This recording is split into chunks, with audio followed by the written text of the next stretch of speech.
타이포그래피 학교 파티와 사회 디자인 학교 미쟁이 동시에 같이 진행하는 사회 공론장 공동 프로젝트, 오늘 4회차 또 역사적인 인터뷰를 또 시작하도록 하겠습니다. 네, 감사합니다.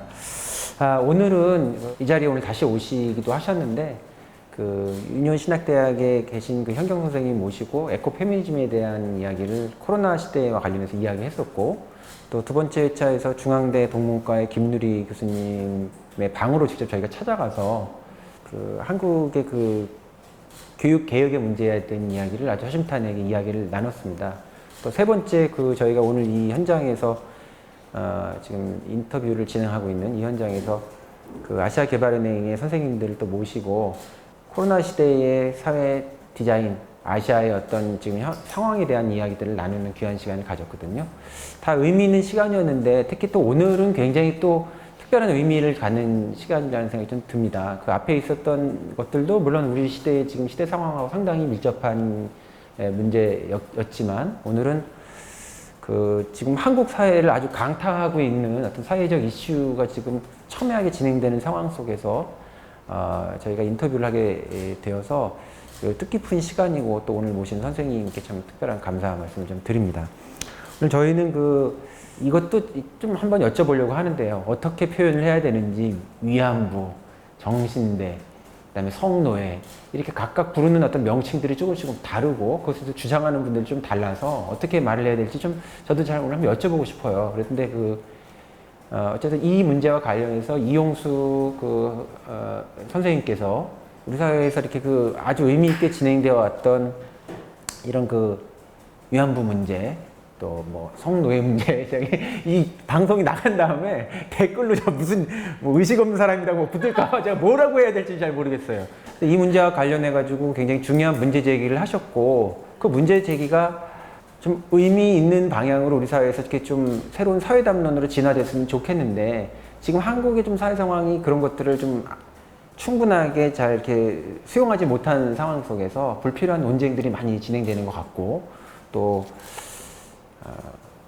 그래서 그 문제와 관련된 이야기들을 좀 오늘 나누기 위해서 아주 귀한 선생님 두 분과 또 귀한 인터뷰를 같이 진행해 주신 선생님을 모셨습니다. 오늘 두 분의 선생님, 양미강 선생님이신데요. 예, 양미강 선생님은 정의기억연대의 전신이라고 할 수 있는 한국 정대협이라고 하죠. 정신대 협의회에서 한 5년여간 사무총장을 지내시면서 지금 정의연이라고 하는 것이 어떻게 이렇게 출발했는지에 대한 어떤 역사를 전부 다 이렇게 알고 계시고, 이것에 대해서 또 어떤 맥락적 이해를 충분히 전달해 주실 수 있는 분이라고 생각을 해서 저희가 오늘 모셨습니다.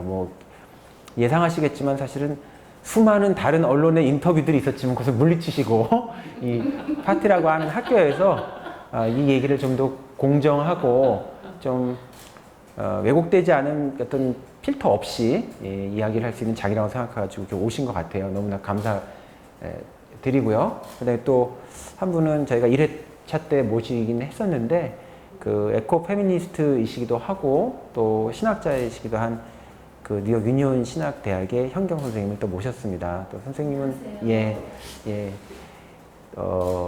지금 이 문제가 어떤 여성운동과도 상당한 관련이 있고, 또 그 일에 대해서 또 오랫동안 깊이 관여해 오시기도 하셨고, 또 한편으로는 인문학자시기도 하시기 때문에 이것에 대해서 좀 다른 관점의 폭넓은 얘기를 해주실 수 있을 거라고 생각이 들었습니다.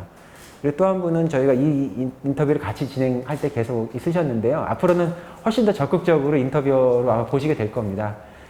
사회 디자인학교 미쟁의 스승이고, 일본의 마스시타 정경숙이라고 하는 정치학교가 있는데요.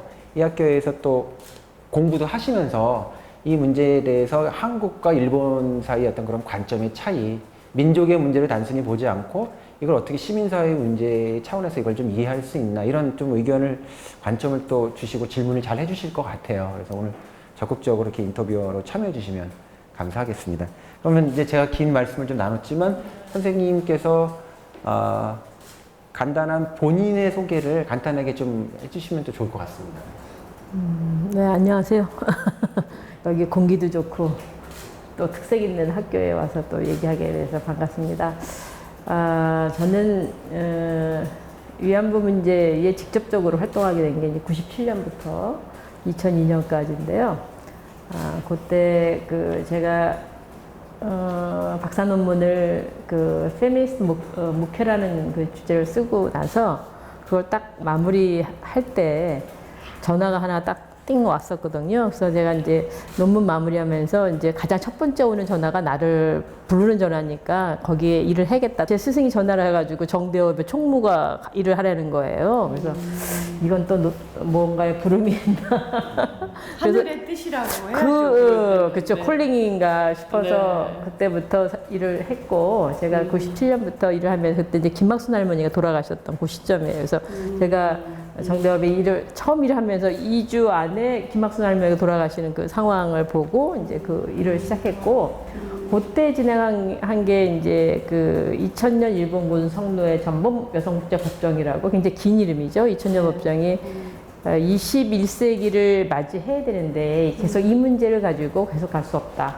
우리가 뭔가 새로운 21세기 맞이하기 위해서 정리를 해야 된다. 이래서 시민사회가 모여가지고 한국, 일본, 중국, 필리핀 한 10개국 같이 모여서 이제 민간 법정, 국제 법정을 한 거예요. 그러니까 형식을 법정의 형식을 취했지만 일단 이제 법적 구성력은 없죠. 이미 끝나서 효력이 없어서. 그렇지만 해야 된다고 생각해서 2000년 법정을 제가 시작을 같이 했었고 그 마무리까지 있다가 그게 끝나고 2002년에 이제 그때 일본 또 교과서 문제, 위안부 문제가 다 사라지고 막 이런 상황 속에서 이게 이제 교육의 문제구나 결국은 후세의 문제다 해서 제가 아시아 평화 역사교육 연대라는 새로운 단체를 이제 조직을 했고 그 조직을 하면서 본격적으로 그 다음에 이제 사실 교육운동으로 간 거죠. 그래서 동아시아의 평화를 위해서 한중일이 공동의 역사 인식을 가져야 된다. 그래서 한중일의 공동 역사 교과서 작업을 제가 같이 시작하면서 그게 이제 지금까지 20년 동안 쭉 이어지고 있죠. 그래서 저는 사실은 엄밀히 보면 정대협에서는 5년 활동했는데 그 이후는 사실은 그와 같이 되는 큰 의미를 보면 과거사 큰 전반의 가치를 일을 했고 역사연조 세계대회라고 하는 그 대회를 매년 전 세계 사람들과 같이 하는 대회를 또 해가면서 했던 어쨌든 그 연장선에서 계속 있었던 거고요. 네. 그렇죠. 이제 또 말씀을 들어보니까 굉장히 또 긴 맥락이 있으셨다는 생각이 좀 드네요. 오늘 현경 선생님 또 참여해 주셔서 너무 감사한데 오늘 이렇게 임하시는 이 자세 어떤 것인지 좀 간단하게 본인의 소개와 오늘 참여하시게 된 맥락에 대한 얘기 잠깐 해주시겠습니까? 네, 저는 여성 해방 신학자입니다. 그리고 제가 이제 아시아의 여성 해방 신학으로 박사학위를 땄는데 제가 한국 여성이면서 한과 흥과 살림의 관계 그게 신학적 모티브가 된다고 생각을 했고 제 한국 여성의 한을 찾아가는 과정에서 그 모든 우리의 억압, 식민지, 그 다음에 계급, 계층, 문화 그 모든 것의 억압의 심볼이 정신대라는 생각이 들었어요. 이 성노예 문제. 그래서 거기에 대해서 한국 여성으로서 신학적으로 명상하지 않을 수 없었고, 그래서 이제 저도 거기에 대해서 전쟁과 평화에 대한 그런 아티클도 쓰고, 그리고 도대체 이런 식의 모든 게 부서지는 그런 경험을 한 여성들은 어떻게 다시 살아나야 되는가. 그게 어떻게 보면 제 신학적 팀이었어요. 가장 밑바닥까지 떨어진 여성이 다시 자기 주체성을 회복하고 희생자에서 에이전트, 자기 삶의 주체자가 되는 그 과정을 위해서 무엇이 필요한가. 그게 어떻게 보면 제 일생의 일이라고 볼 수가 있고요. 그리고 저는 지난 20년 동안 인터내셔널 인터페이스 피스 카운슬이라고 주로 노벨 평화상 받은 그런 어른들이 중심이 된 그런 기관에서 한 20년 같이 일을 했어요. 그때 이제 세계의 분쟁 지역을 다니면서 정말 어떻게 해서 우리는 전쟁을 만들고 어떻게 해야 평화를 만드는가. 그걸 이제 20년 동안 공부를 하게 됐죠. 그래서 이 우리나라의 이 정신대 문제는 아주 심볼릭한 그 전쟁과 평화 문제 그리고 여성의 억압을 나타내는 거라고 생각이 들었어요. 그리고 저는 이 한국 여성들이 이 정신대 문제를 끌어내고 그거를 그냥 어떤 민족과 민족의 운동을 넘어서 세계 여성 운동에 기여한 거기에 아주 큰 의미가 있다고 생각하고 유엔에서 또 전시 성폭력을 war crime 이걸 완전히 범죄로 결정하게 된 결정적인 역할이 우리 한국 여성의 여성 운동이었거든요.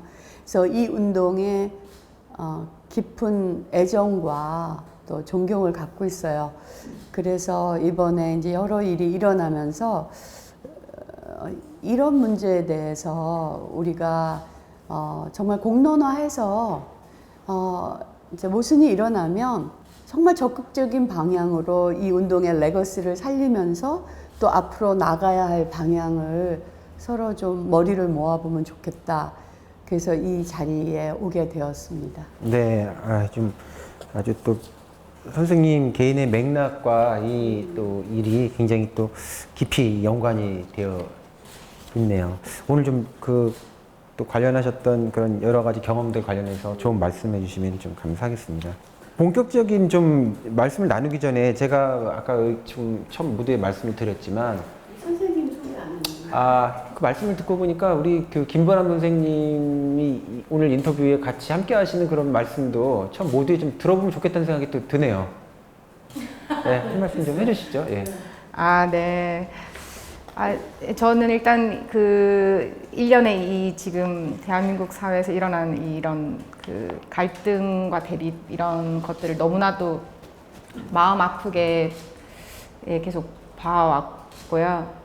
그래서 이제 그러면 우리가 여기서 좀 뭐 이렇게 진영으로 나눠서 진영 논리로 나눠서 이렇게 나와 다른 사람을 적으로 규정하고 계속 이렇게 대립과 갈등을 부추기는 게 아니라 뭘 어떤 걸 생각해야 될까라고 생각했을 때 저는 그 30년 동안 이제 이어졌던 그런 그 위안부 운동이 계속 폄훼되면 안 되고 계속 존중되어야 되고 그건 너무 소중한 운동이고 그것을 이제 세계적인 여성 운동으로 계속 확대하고 지켜나가야 된다고 생각을 해요. 그러니까 그 운동이 존중받아야 되는 것과 그 운동을 목적으로 했을 운동이 존중받아야 되는 것과 그 운동을 해왔던 그 단체가 지켜져야 되는 것은 조금 저는 다른 문제라고 생각을 했거든요. 그러니까 그 운동이 더욱더 존중받고 뭔가 더더욱 확장성을 가지고 확대되기 위해서는 그 운동을 해왔던 그런 단체가 어떠한 그리고 그 단체를 저는 그 단체만의 문제로 보면 안 된다고 생각을 해요. 그건 우리의 시민사회에 우리가 다 같이 그거에 대해서 함께 반성하거나 성찰하거나 또 그 다음 과제를 같이 찾아야 된다고 생각을 하거든요. 그래서 그런 좀 맥락에서 도대체 우리가 지켜야 할 것이 단체인가, 그 운동인가 이런 부분들과 함께 좀 그런 부분들을 같이 직접 이렇게 함께 해오셨던 이제 선생님들 같이 그 이야기를 꼭 듣고 또 같이 이야기를 함께 나눠봤으면 좋겠다고 생각해서 참여했습니다. 네, 아주 감사합니다. 또 중요한 오늘의 또 대화의 논점 같습니다. 어떤 문제를 우리가 굉장히 잘 풀지 못하는 상황 속에서 보면은 우리가 하고 있는 질문의 그 설정에 대해서 명확하게 규정하는 것이 되게 좀 중요한 것 같아요. 어떤 부분은 같이 보고 어떤 부분은 분리해서 볼 부분이 있는데 그것들의 좀 혼종 때문에 문제가 생기기도 하는 것 같아서 또 그런 얘기들 나누면 참 좋을 것 같다는 생각이 들고요. 양미강 선생님께서 이렇게 관여하셨던 그 단체 이름이 지금 정의연의 전신으로 불리는 한국정신대 이제 협의회였는데 이때 그 정신대라는 표현을 쓰고 있고요. 그 다음에 지금 그 김보람 선생님은 위안부 문제, 그래서 위안부라는 저는 호칭을 쓰셨고 또 요즘은 그게 아니라 성노예다 이런 말을 써야 된다라고 해가지고 언론에서는 뭐 공식적으로 성노예 이런 식의 이제 얘기를 하고 아까 그 전범 재판 관련된 비슷한 여성 문제 재판을 한 것도 성노예 재판처럼 이렇게 이름이 돼 있었는데 이 단어 사이에 어떤 의미의 차이가 어떻게 있는지에 대한 얘기를 좀 한번 여쭤보고 싶습니다. 그러니까 정확한 이름은 한국정신대 문제대책협의회, 정대협이라고 했는데 90년에 만들어졌고요. 또 그 어간에 만들어진 게 이제 그 연구소가 있어요. 한국정신대 연구소.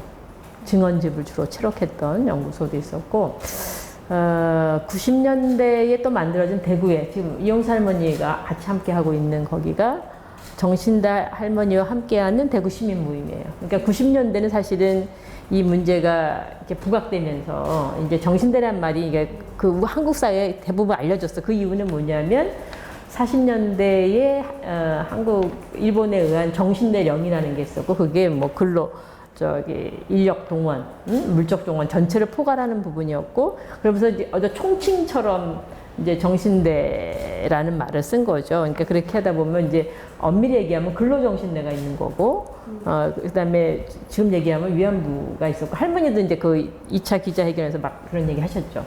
정신대가 뭐 왜 이렇게 썼냐, 뭐 좀 이렇게 있는데 그게 이제 90년대에 이렇게 약간 미분화된 이게 운동의 초기 상태에서 많은 사람들 알려진 그걸 쓰고 있다가 정대협도 이 정신대로 가면 안 될 것 같은데 이게 이미 고유명칭화 돼 있어서 이걸 좀 바꿔야 되는데 그리고 이제 논의가 이제 진행되고 있었던 거고 그래서 보다 본격화된 것이 이제 위안부라는 일본군 따옴표 치고 위안부 고유명사 위안부가 따옴표 치고 위안부라는 말을 썼죠. 지금도 그 말 쓰고 있는데 그래서 위안부라는 말을 쓰고 있고 영어로 하면 컴포트 워먼이라는 말을 쓰고 있는 거고 그래서 어떤 사람들이 굉장히 비판을 많이 하죠. 무슨 뭐 누구를 위안하냐 이제 그렇게 얘기하는 사람도 있고 또 하나의 부분은 그 위안의 주체가 누구냐 누구를 대상으로 하냐 그걸 의미를 그 단어에서 의미를 찾아볼 수 있다. 그래서 위안부 말하면 지금까지 약간 혼용돼 쓰고 있죠.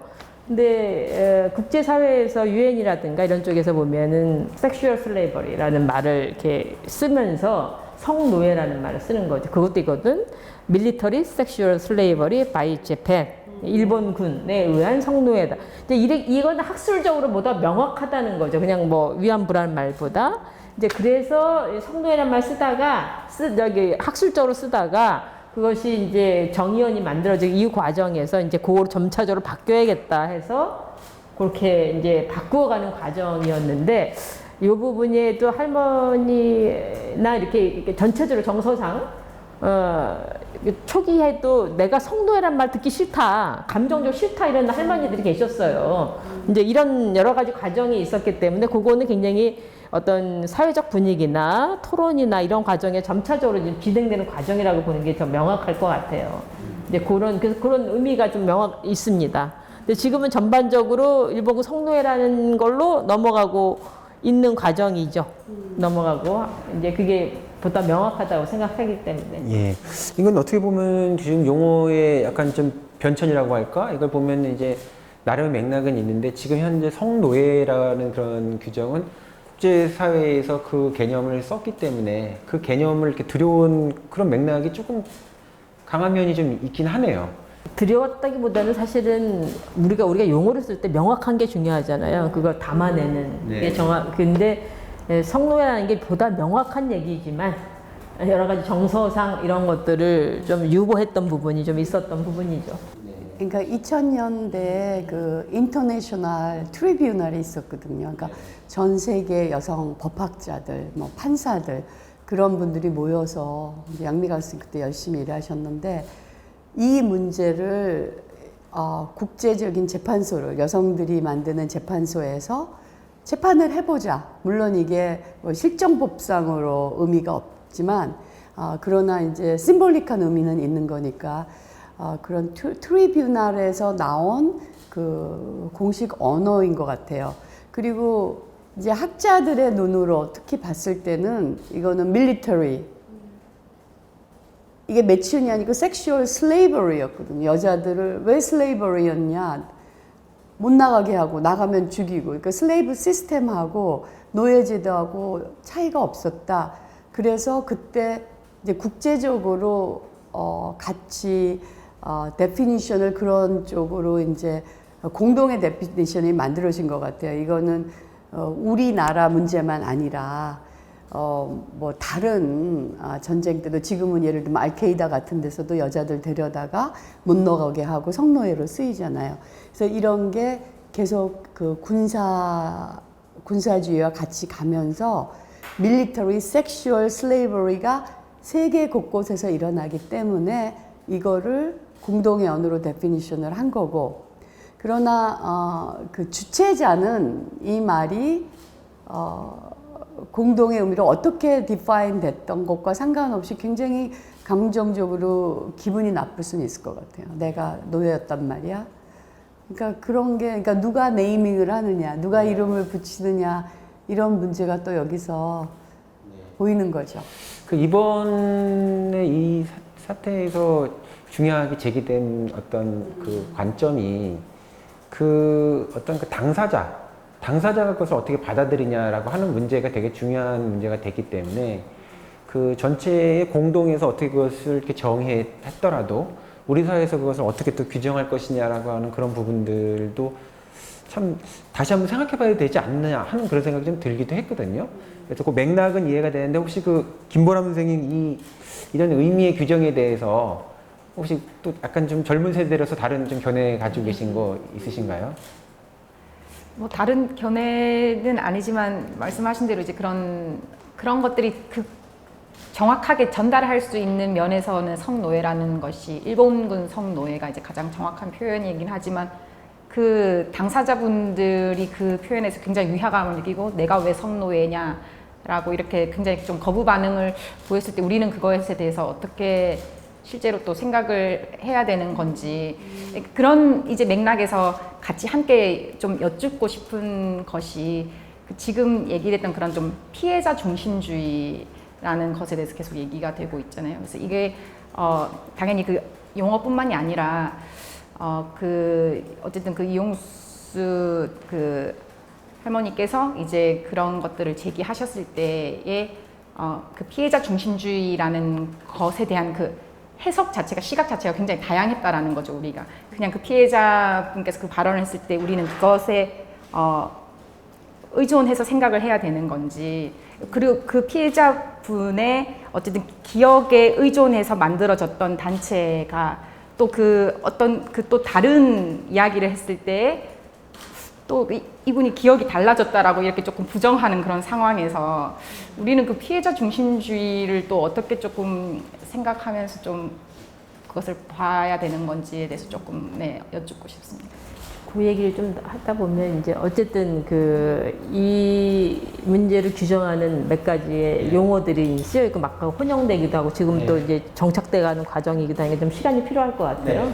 그리고 굉장히 감성적 문제도 있는 거고 뭐 여러 가지가 있을 거니까 고민을 좀 해봐야 될 거고 피해자 중심주의란 말이 쓰여지는 거는 제가 볼 땐 그렇습니다. 이게 미투도 마찬가지고 미투 문제가 있을 때 마찬가지고 가해자와 피해자가 있다고 생각했을 때 자꾸 가해자 편 들잖아요.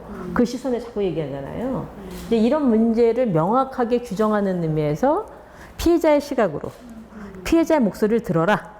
이제 그런 차원에서 명확한 차원에서의 피해자 중심주의가 나왔을 거예요. 그건 아주 초창기에 나온 얘기죠. 근데 이제 문제는 사실은 이 위안부 문제를 가지고 생각할 때 피해자 목소리 들어가는 게 일본 정부가 계속 부정하니까 피해자 목소리 피해자 여기 있다 내가 증언이다 이렇게 얘기하면서 이제 그래서 피해자 당사자가 등장을 한 거잖아요.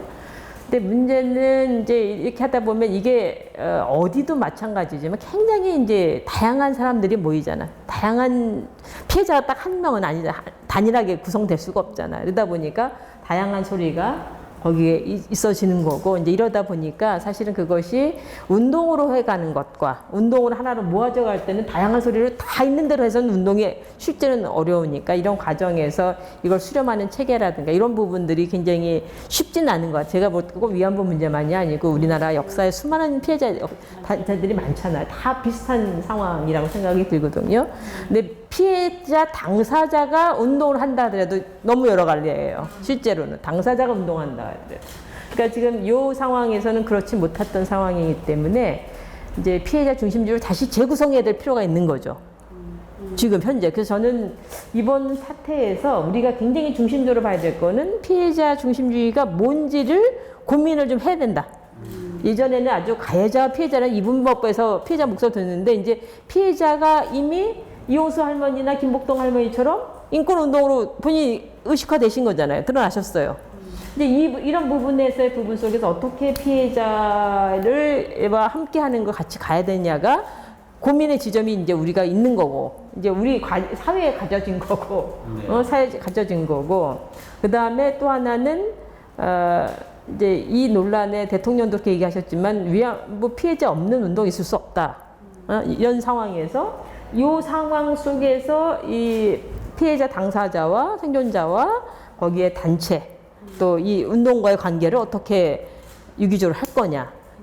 이런 부분이 사실은 엄밀히 이 문제부터 촉발됐지만 우리 사회 전반에 걸쳐 있는 거죠, 상황이. 네, 모든 운동단체 모든 운동에서 다 펼쳐질 수 있는 거고, 그런 여러 가지 좀 생각이, 이제 이 생각 저 생각이 드는 거예요. 내가 한 달 이상 논란이 지속되면서 저도 참 힘들고, 주변에 많은 분들이 힘들어 하시고, 괴로워하고, 그리고 막 자기 검열을 엄청나게 하잖아. 내가 이 시점에서 이 얘기를 하면 또 어디에 이용당할까.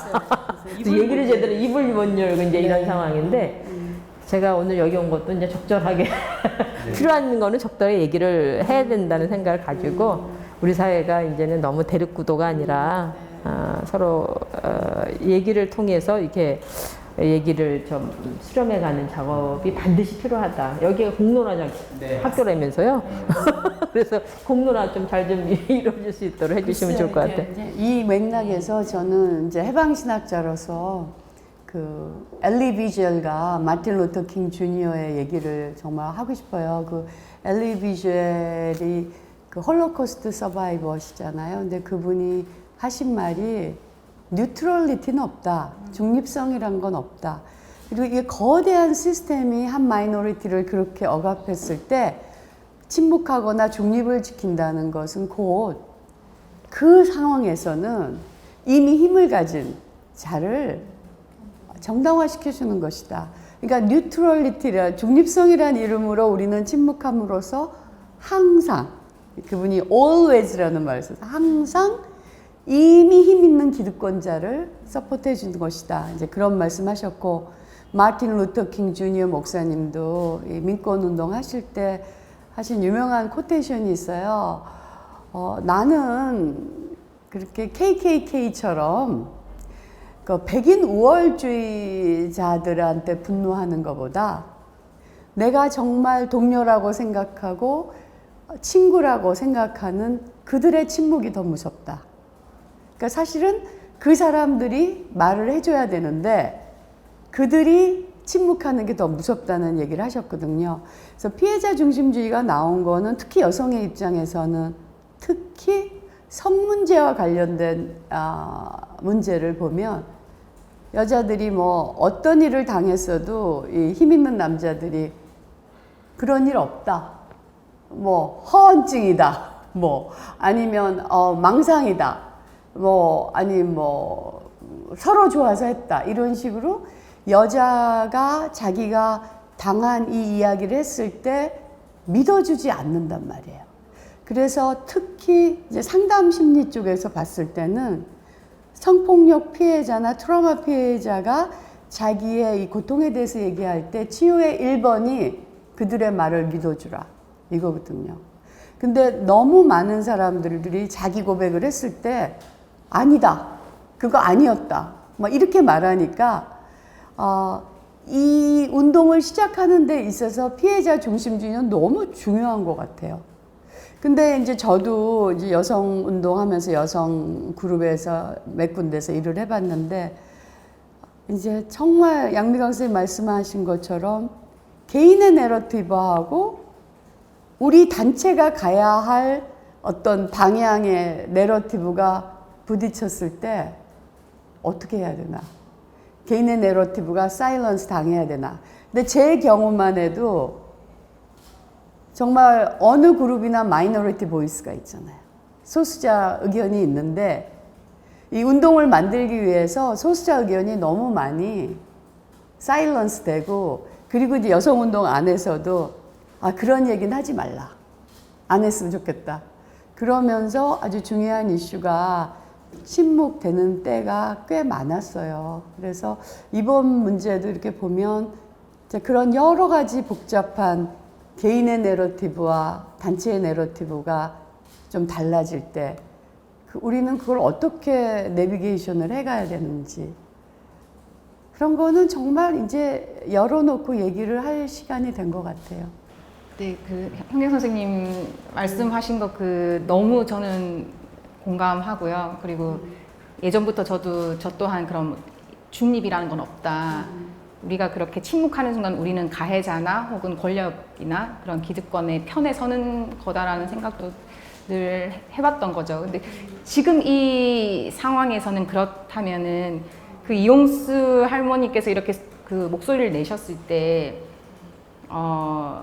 저는 그렇게 이분법적으로 이렇게 생각하고 싶지도 않고, 뭐, 네 편, 내 편, 이렇게 생각하고 싶지도 않지만, 어쨌든 지금 그 대립 구도에 있는 것은 어쨌든 그런 집권 여당이나 또 그 국회의원의 신분의 그 어쨌든 대표와 뭐 그런 지금 구도라는 거죠. 그렇게 했을 때 그러면은 우리는 그것이 어느 쪽이 약자이고 어느 쪽이 피해자이고 어느 쪽이 당사자인지를 그런 부분을 그러면 어떻게 생각해야 되냐는 거죠. 그리고 제가 굉장히 많이 들었던 이야기들이 지금 너무 이용수 할머니만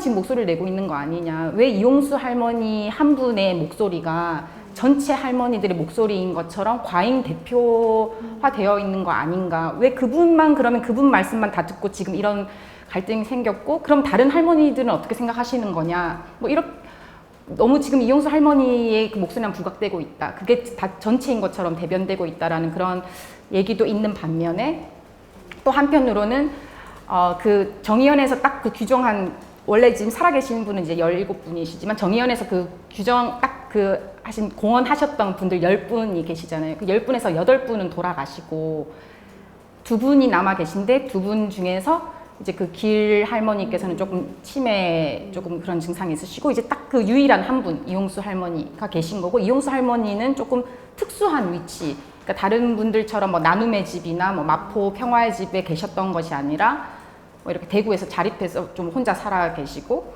또 혼자 법 공부도 계속 하시고 뭐 그런 그 노력들을 좀 하셨다는 거죠. 그게 좀 자립적인 위치에 계셨기 때문에 그런 뭔가 그런 단체에 거기에 뭐 눌리지 않고 이렇게 좀 발언할 수 있었던 게 아닌가 이런 좀 그 할머니의 발언에 대해서도 좀 이렇게 양쪽으로 나뉘는 그런 이야기들이 많은데 이런 부분에 대해서는 우리가 그 정말 이 위안부 운동의 가치를 생각하고 존중하고 그걸 확장시키려고 했을 때는 그러면 지금 이 상황에서는 어떻게 그것을 우리의 관점을 어디에 두고 이렇게 풀어나가는 게 좋을 것인지에 대해서 여쭙고 싶습니다. 네.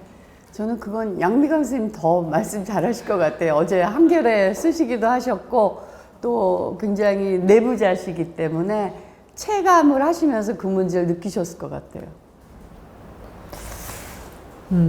그러니까 이용수 할머니의 문제 제기가 폭발적이었던 이유는 저도 할머니 얘기 듣고 그냥 이러면서 숨을 잠시 멈췄었거든요. 있었던 이유는 이제 저는 이제 이 운동에 이렇게 그 큰 틀에서 같이 있었던 사람, 큰 틀에서 내부자인 거고 전 국민의 동의를 받고 있는 위안부 운동. 그리고 피해자와 생존자와 단체가 끈끈하게 하나 합일체로 딱 사람들은 봤잖아요.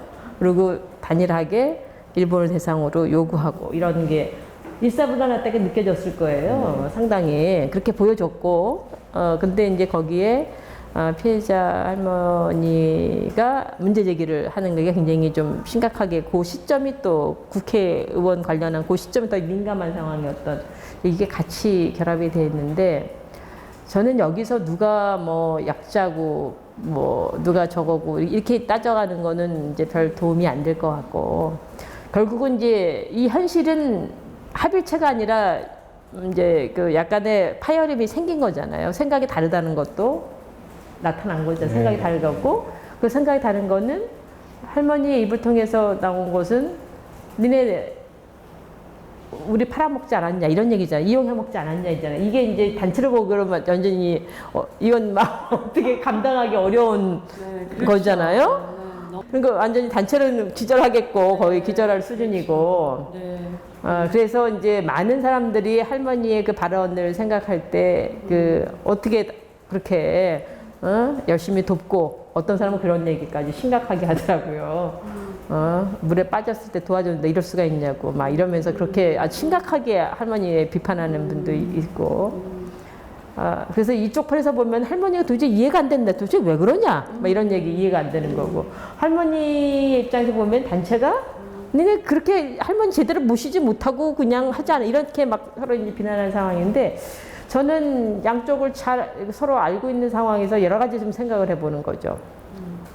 할머니는 왜 그런 얘기를 하셨을까? 뭐 때문에? 다 사람들 나한테 물어봐요. 왜 그러냐고. 내가 할머니가 아닌데 어떻게 물어봐요?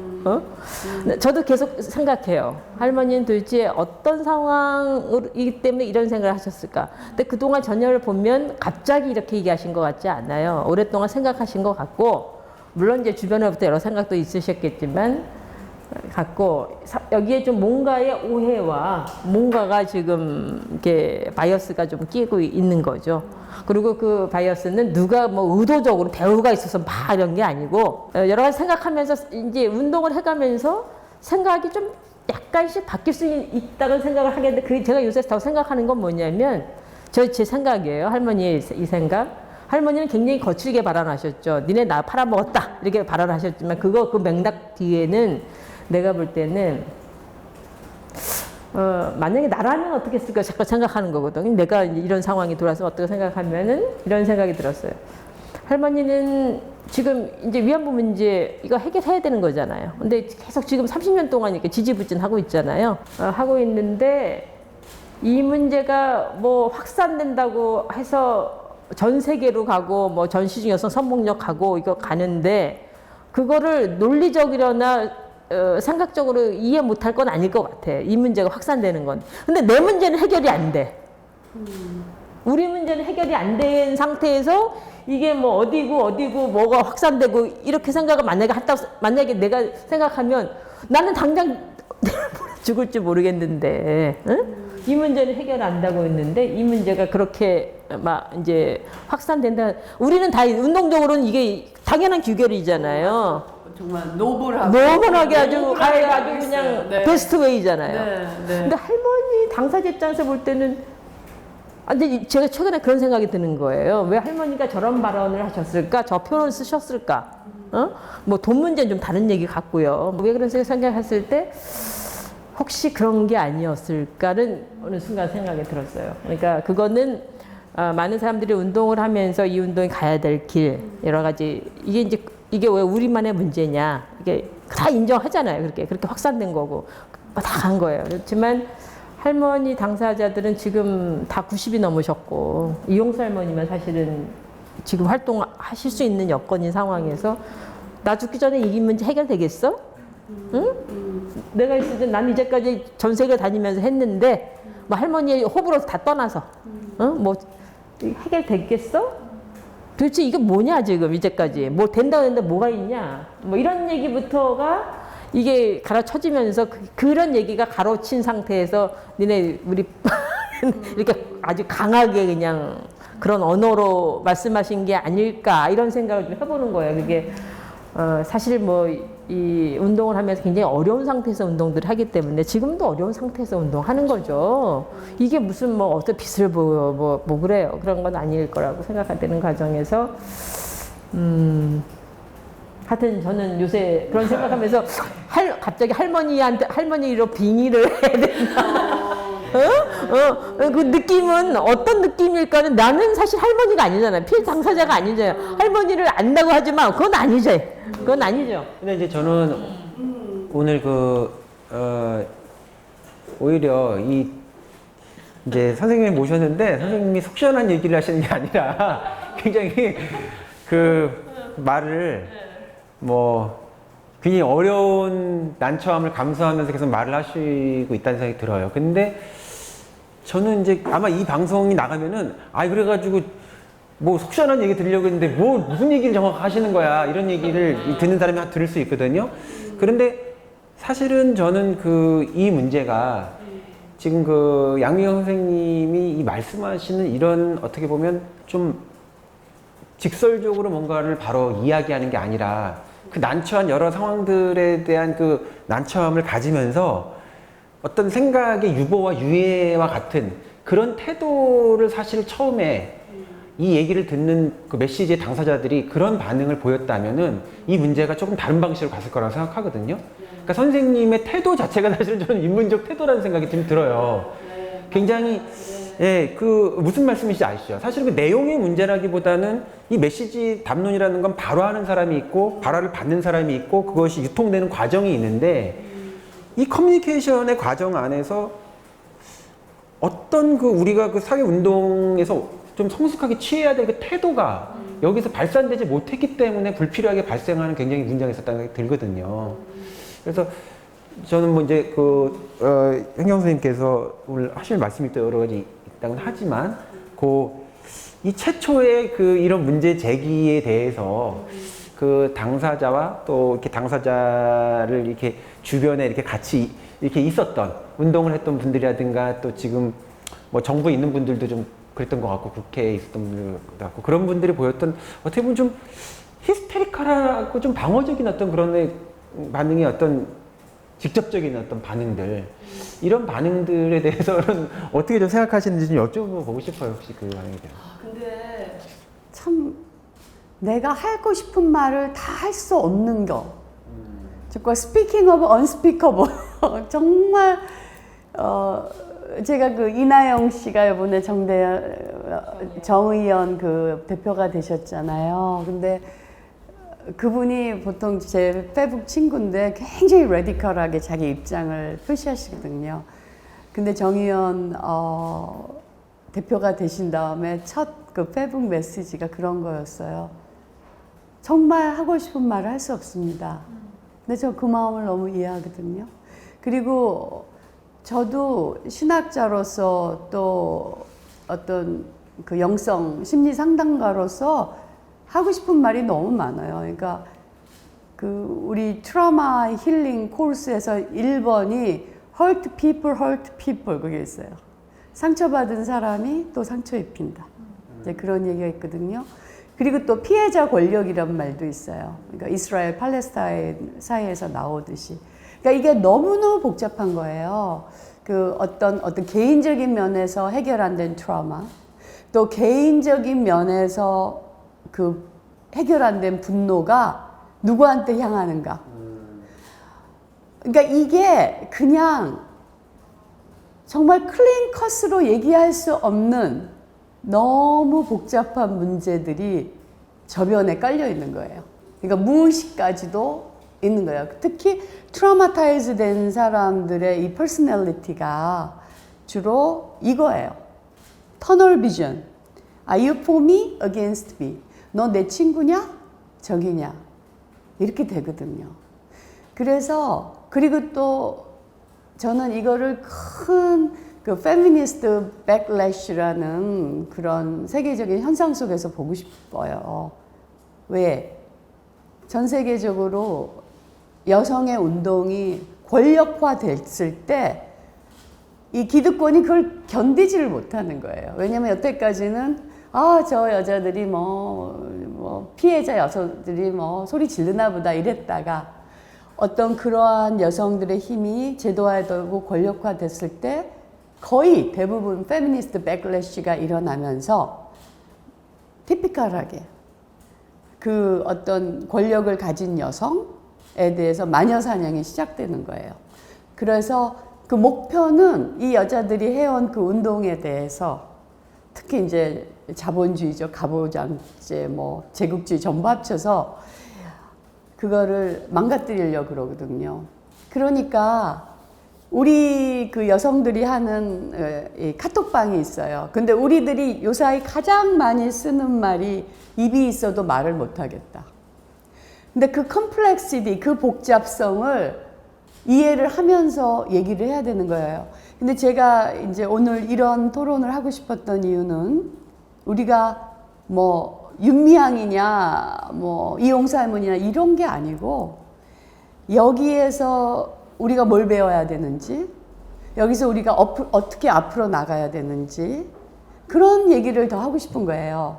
그래서 속 시원한 얘기가 문제가 아니라 지금 소위 말하는 속 시원한 얘기 뭐 사이다 발언한다 그러면서 이 언론의 폭력 저는 이 지금 언론이 자기 역할을 못하고 막 정말 이간질 비슷하게 더 갈등을 유발시키고 생산적이지 않게 사람들을 그 할머니랑 뭐 윤미향 씨나 아니면 이 여성운동 자체를 이렇게 끌어내리는 그런 걸 보면서 그런 방법 말고 우리 좀 다른 방법으로 해보자. 우리가 여기서 배워야 될 점은 뭐고 앞으로 그럼 우리는 어떻게 나가야 될까?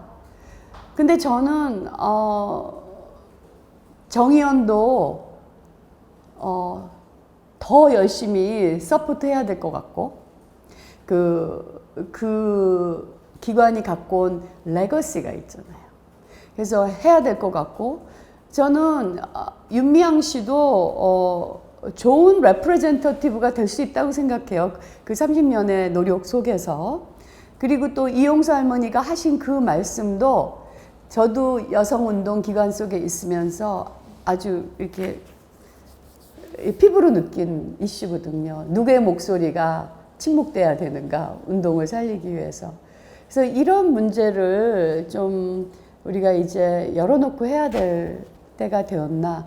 그래서 속 시원한 말을 듣겠다는 그것 자체가 저는 좀 한번 스탑하고 숨 쉬고 왜 속 시원하게 얘기 못하나.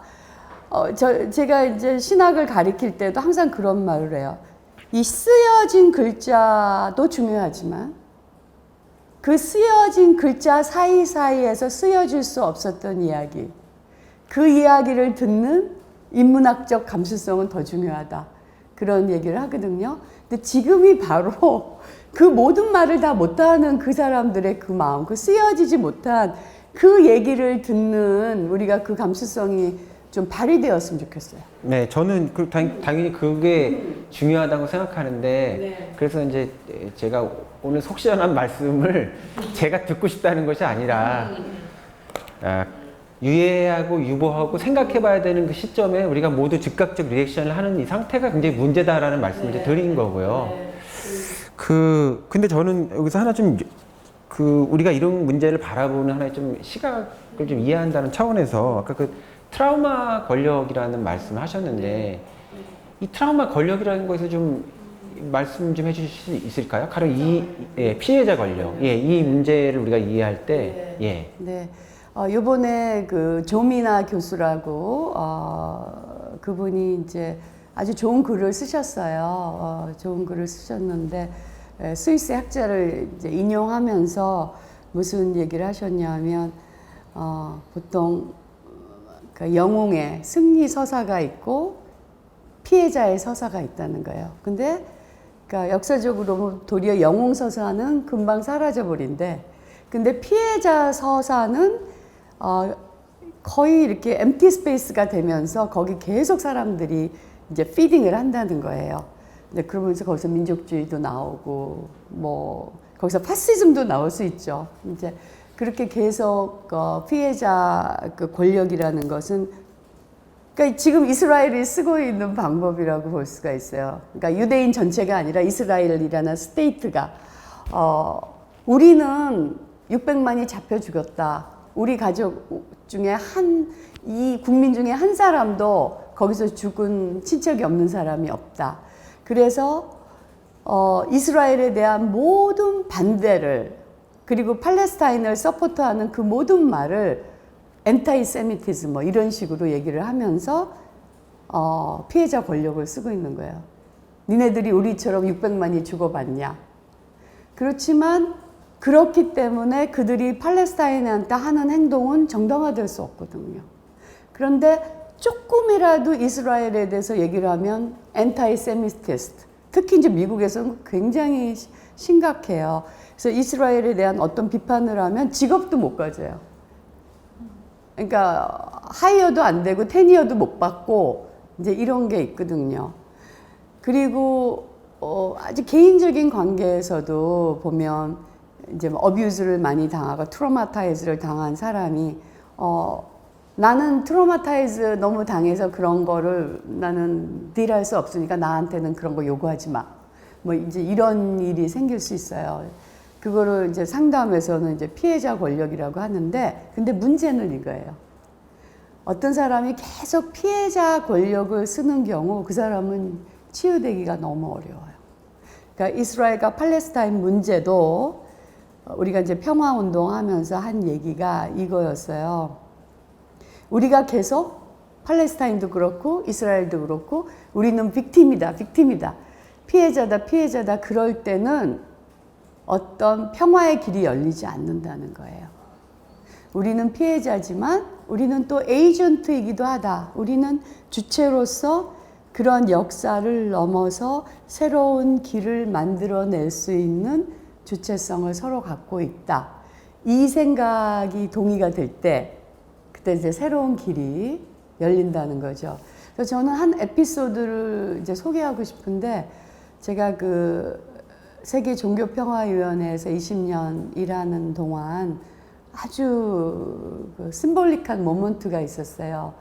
우리 그 단체 전체가 이스라엘 팔레스타인을 갔었거든요. 거기 이제 더 평화로운 어떤 파서빌리티를 만들려고. 근데 그때가 마침 홀로코스트 메모리얼 데이였어요. 그래서 우리가 히브루 대학에서, 예루살렘의 히브루 대학에서 모였는데, 거기 모인 모든 사람들이, 우리는 이제 참석자고, never forget, never forget, never forget. 절대로 잊지 말자, 절대로 잊지 말자. 그러면서 정말 울면서 그 고백을 다시 한 거예요. 증언을. 우리 뭐 누가 이렇게 돌아가셨고, 이렇게 돌아가셨고, 이제 그런 얘기를 하니까 정말 우리도 같이 눈물 흘릴 수밖에 없었죠. 근데 그때 아주 저는 그분이라서 할 수 있었다고 생각해요. 달라이 라마의 스승인 티베트 고승이 우리 멤버셨어요. 게실라라고 우리가 불렀는데, 그분이 조용히 일어나시더니 이런 말씀을 하셨어요. 너무 당신들의 아픔을 들으니까 너무 나도 아프다. 근데 불교에서는 그 고통을 이겨내는 그 첫 방법이 레디꼬다. 흘려보내는 것. 그래서 여러분이 이게 일어났던 이 역사적 사건은 기억하고 바로 잡아야 되지만, 여러분 개인의 삶에서의 이 트라우마, 이 유대인으로서의 트라우마는 let it go, never forget 보다는 let it go를 해야지 당신들도 치유받고 또 팔레스타인 사람들도 치유받을 수 있지 않을까. 그렇게 너무너무 작은 목소리로 말씀하시고 앉으셨어요. 근데 그 다음에 그 히브루 대학 전체가 정말 쥐 죽은 듯이 조용하고 물을 끼얹은 듯이 조용했어요. 그리고 그 미팅이 더 진행될 수가 없었어요. 그걸 어떻게 볼 것인가. 근데 저는 그때 이런 걸 느꼈어요. 그 분이 만약 나라 전체를 송두리째 뺏긴 티벳 사람이 아니었다면 저런 얘기가 먹혀 들어갔을까? 그러니까 티벳 사람들은 중국의 나라 전체를 뺏기고 전 국민이 난민화된 거 아니에요. 너무 많은 사람이 난민이 되었는데, 그때 그분이 일어나서 하신 말씀이 난 굉장히 용감한 발언이었다고 생각해요. 그러나 그 분의 그 존재 자체가 어떤 치유의 힘을 갖기, 그 바이브레이션 자체가 치유의 힘을 갖고 있었기 때문에, 그 존재의 힘 때문에 그날 우리가 그렇게 평화로운 침묵으로 그 미팅을 끝낼 수 있지 않았을까. 보통 그런 분이 아니고 그냥 자기가 그런 기가 막힌 역사적 트라우마를 겪은 그런 그룹에서 나온 사람이 아닌 사람이 일어서서 그런 말을 했다면 그게 말도 못한 분노를 일으키고 끝도 없는 논쟁이 됐을 것 같아요. 근데 거기서 이제 그런 일이 일어났었거든요. 예, 근데 그 말씀은 굉장히 감동적인 말씀이에요. 아마 그런 말씀에 대해서 저희가 뭐 수긍하지 않는 사람은 이 방송 듣는 분이 별로 많지는 않을 거라고 생각이 드는데, 저도 이제 제가 인문학을 저도 했기 때문에, 문학을 했기 때문에 사실은 이런 문제들을 바라볼 때 사회과학이라든가 또 정치의 현장 안에서 어떤 운동가가 갖는 관점이나 방법론하고는 저는 다른 생각을 사실 많이 하는 사람이거든요. 그렇지만 인터뷰를 지금 진행하는 차원에서 조금 제가 한번 거기서 좀 여쭤보고 싶은 게, 아까 그 피해자 권력이라는 말씀을 하실 때 우리 이제 특별한 어떤 이슈를 가지고 있기 때문에 여기에 대한 조금 생각을 우리가 좀 어떻게 해야 되는가에 대한 게 있다는 거죠. 그래서 여기에는 그 어떤 피해자의 위치에 있었던 한 분이 계시고 거기에 대해서 그분을 케어하거나 그 역할을 또 에이전트 역할을 한 어떤 곳이 있는데, 이분도 피해자인데 이 에이전트 역할을 한 곳이 또 피해자 역할을 자처하면서 사회 전체가 우리를 공격하고 있다라는 그런 어떤 역할을 스스로 또 그런 위치를 스스로 이렇게 자처하면서 이 운동이라든가 이것에 대해서 이루어진 어떤 그 지적이나 비판을 한 사람이 외부에 있는 것이 아니라 자기의 내부에서 이 문제의 중심에 있던 분이 했던 어떤 이야기에 대한 그 대응해서 이 문제를 직접 이렇게 그것과 이렇게 커뮤니케이션을 하는 것이 아니라 이 문제를 전체적으로 확장하면서 우리가 일종의 어떤 그 피해자 위치에 있는 것처럼 NGO 자체가 그런 어떤 역할을 좀 자처하기도 하고 했다고 봐요. 그런 게 있고, 또 아까 그 터널 그 비전에 대해서 얘기를 하셨는데, 이 적과 아군을 가르는 그런 것들을 갖게 된다고 얘기하셨는데, 이제 이용수 할머니께서 이렇게 제기하셨던 말씀 중에 그 어떤 개인에 대한 지칭이라기보다는 운동의 노선에 대해서 얘기한 어떤 지점들도 있었거든요. 그 상당히 경청할 만한 얘기였는데, 그 중에 하나가 왜 늘 대립을 통해 가지고 자꾸 싸움을 붙이려는 방식으로만 하느냐.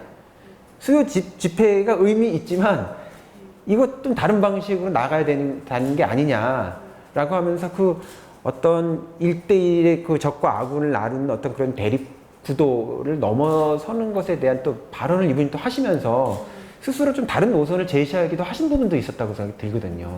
그러니까 이런 지점들에 대한 좀 의견을 좀 여쭤보고 싶습니다. 근데 이제 그 피해자를 연구하는 게 대체적으로 그 케이스가 아마 홀로코스트 관련해서가 대부분일 거라고 생각해요.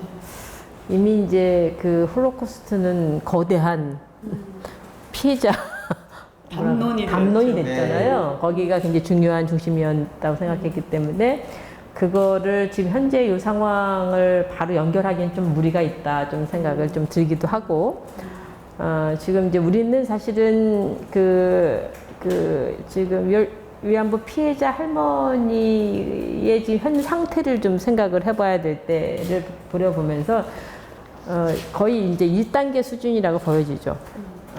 그러니까 김복동 할머니나 우리 이용수 할머니가 스스로를 인권운동가라고 표현하잖아요. 이제 그런 차원에서 굉장히 의식이 한 단계 성장이 됐다는 거죠. 이제 그런 차원에서 1단계 정도고, 그게 어떤 하나의 피해자 전진발 걸려가기까지는 뭐 아직 그건 좀 아닐 거라고 생각이 들고, 하나 부분은 이제 저는 이제 지금 우리 함 선생이 얘기하신 것 중에 할머니가 왜 그렇게 이제 수요시가 그런 식으로 가느냐, 이제 그런 것 중에 하나가 수요시에 오는 사람들이 굉장히 다양해요. 그래서 어떤 사람은 굉장히 뭐 투쟁적으로 얘기하고 비판적으로 얘기하고, 어떤 사람들은 굉장히 인권과 평화를 얘기하거든요. 근데 이제 제가 이제 전반적으로 요새 고민하기도 하고 느끼는 건 뭐냐면, 메시지만의 문제가 아니라 메시지가 어떻게 유통되는 과정과 이미지가 굉장히 중요하잖아요. 근데 그동안 운동은 메시지만 생각하는 거죠. 메시지만 생각하는 거예요. 이게 어떻게 사람들에게 보여질 것인지 이거 별 생각 안 하고 가요. 근데 그런 의미에서 수요시가 굉장히 그 자체가 중요한 학습의 장이고 또 생존자를 직접 만나고 하는 굉장히 중요한 장이었는데 이게 이런 것들이 어떻게 유통되느냐 그야말로 이에 따라서 생각이 달라질 수 있다는 거죠. 그래서 전 이제 그런 점에서 어떻게 이것을 표현하는 방식과 어떻게 받아들여지는 것까지를 고려한 전반적인 틀을 만들어야 이제 그만큼 세심하고 아주 세세한 측면의 것들을 만들어야 된다고 생각하는 거예요. 더 섬세해져야 더 돼요. 섬세해져야 되는 거예요. 그래서 제가 요새 생각하는 거는 아까 말씀드린 것 중에 속 시원하게 얘기 못한다고 생각하는데 지금 상황에서는 저는 지금 이 시점에서 저의 과제에 저를 비롯해 과제는 뭐냐면 이건 이렇고 저건 저렇고로 얘기하는 게 아니고 잠시 호흡을 좀 멈추고 리플렉션이 필요하다. 전체적으로 가만히 좀 있어 보는 게 좋겠다. 지금 30년 운동 뭐 어쩌고저쩌고 좋다. 해왔던 거 다 무시하는 거 아니에요? 다 원해 다. 대신에 가만히 좀 호흡을 멈추고 어떻게 왜 이 상황이 됐는지를 좀 가다듬으면서 어떤 것들이 우리 스스로에게 부족했는지를 리플렉션하는 반성과 성찰이라는 그 키워드를 반드시 거치고 넘어가지 않으면 그 다음 단계를 가기가 쉽지 않다. 왜냐하면 사람들은 이미 섬세한 운동을 요구한다.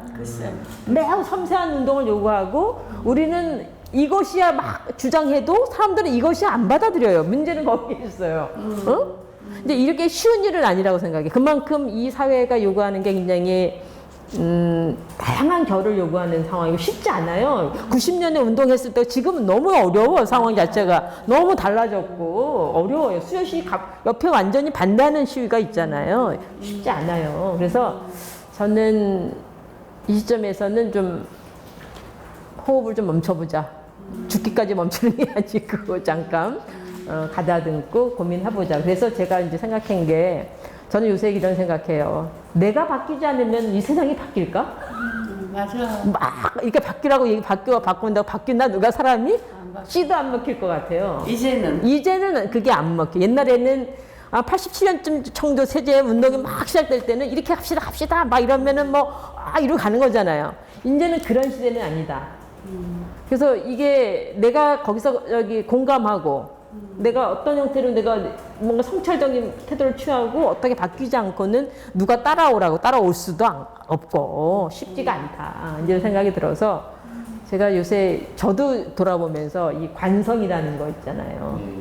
굉장히 무서운 거거든요. 실제로. 그냥 내가 해왔으니까 그리고 이게 맞으니까 이러고 가는 거예요.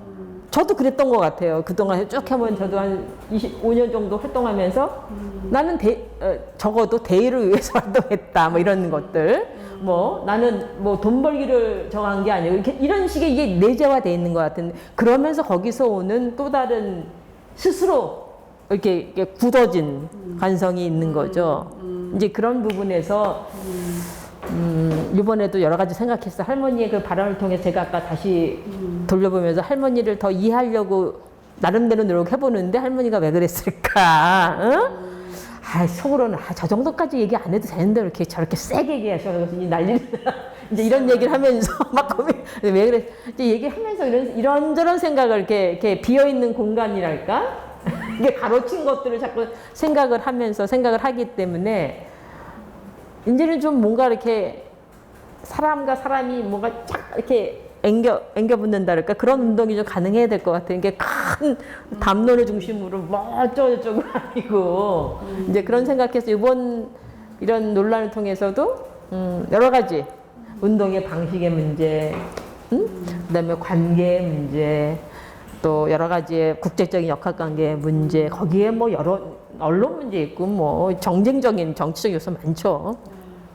다 있지만 그런 걸 좀 생각하면서 어떤 걸 우선순위로 좀 가닥을 놓고 저 섬세하게 우리가 터치할 거 터치해가면서 가야 될까 이런 생각 좀 해보면서 생각합니다.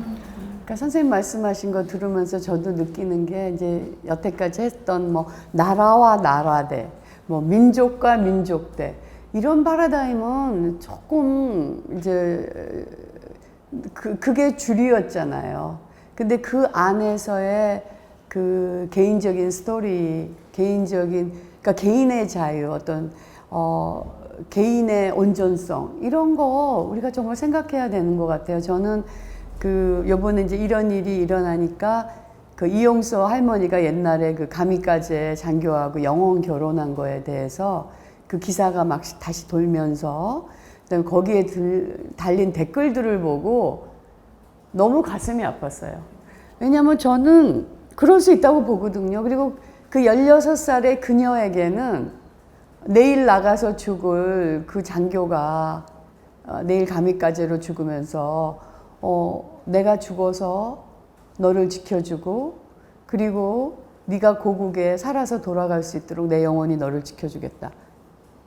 어쩌면 그녀는 그 한 번의 사랑의 경험이나 그 말로 그 지옥 같은 경험을 견뎌냈을 수도 있거든요. 근데 그 사람에게는 그게 너무 소중한 경험인데 거기에 대해서 달린 댓글이 그래? 그러면 너는 일본 며느리니까 뭐 일본으로 가라 이런 식의 댓글들을 보면서 저 가슴이 너무 많이 아팠어요. 사실은 한 사람의 관계 그리고 사람과 사람의 관계에서는 얼마든지 일본 장교와 한국 여성이 사랑할 수 있는 거거든요. 근데 그런 내러티브는 마치 그런 개인적인 감정도 느끼면 안 되는 것처럼 그리고 그런 감정을 느낀 거에 대해서 그런 큰 욕을 쓰는 거에 대해서 저는 우리나라 전체가 어떻게 보면 저는 이제 워먼 크로스 DMZ라고 그러니까 세계 여성들하고 이제 북한에 가서 북한 여성들하고 평화회담을 하고 그리고 이제 판문점 통해서 내려와서 한국에서 또 평화회담을 하고 그런 일을 한번 했었어요. 근데 그때 같이 갔던 미국의 심리학자가 그런 말을 하더라고요. 갔다 와서 아티클을 쓰셨는데 뭐라고 얘기하셨냐면 북한 사회를 보니까 perpetually 그러니까 계속 트라우마타이즈 된 사회고 지금도 계속 그 트라우마 모델에서 모든 사람이 생각하고 결정을 하는 것 같다. 근데 저는 그러니까 북한은 워낙 극단적이니까 이제 저도 그걸 굉장히 심각하게 들었는데 요번에 이제 이 일을 보면서 우리 남한 사회도 역시 트라우마타이즈 된 그 역사와 사회 같다. 그리고 그 트라우마타이즈 된 그 퍼스널리티의 특징. Are you for me? Are you against me? 너 친구냐 적이냐? 거기에 우리가 그 파라다임으로 계속 얘기하고 있는 것 같은데 이제 우리가 좀 거기서 벗어나서 좀 다른 비율을 가져야 되지 않을까. 근데 그게 쉽지 않아요. 선생님 말대로. 그거는 우리 자신이 정말 어떤 방식으로든 치유를 받아야 개인적인 치유, 사회적인 치유를 받아야 그런 퍼스펙티브가 들어오는 것 같아요. 저도 저 양민경 선생님 너무 말씀에 공감을 많이 했고요. 그 메시지만을 바라보고 왔다라는 그 말씀에 되게 공감을 많이 했고 이제 그 메시지 유통 과정에 좀 더 섬세하게 살펴야 된다라는 것과 함께 또 그 메시지만 바라왔다는 것 자체가 운동을 위한 운동을 했다라는 거거든요. 이제 그래서 유통 과정도 중요하지만 저는 또 그 메시지도 중요하고 유통 과정도 중요하지만 메신저도 굉장히 중요하다고 생각해요.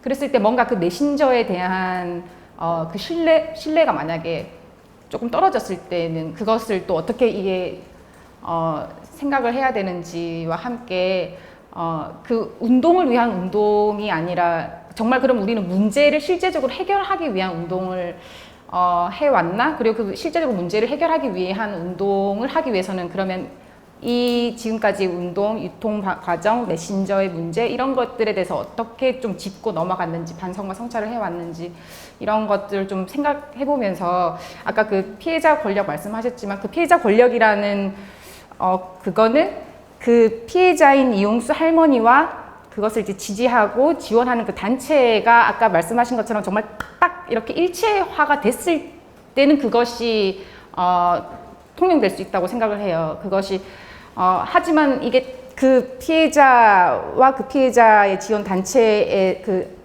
뭐 내부 분열이 생겼을 때 그 피해자분에 대한 말씀하신 것처럼 그런 댓글 2차 가해잖아요.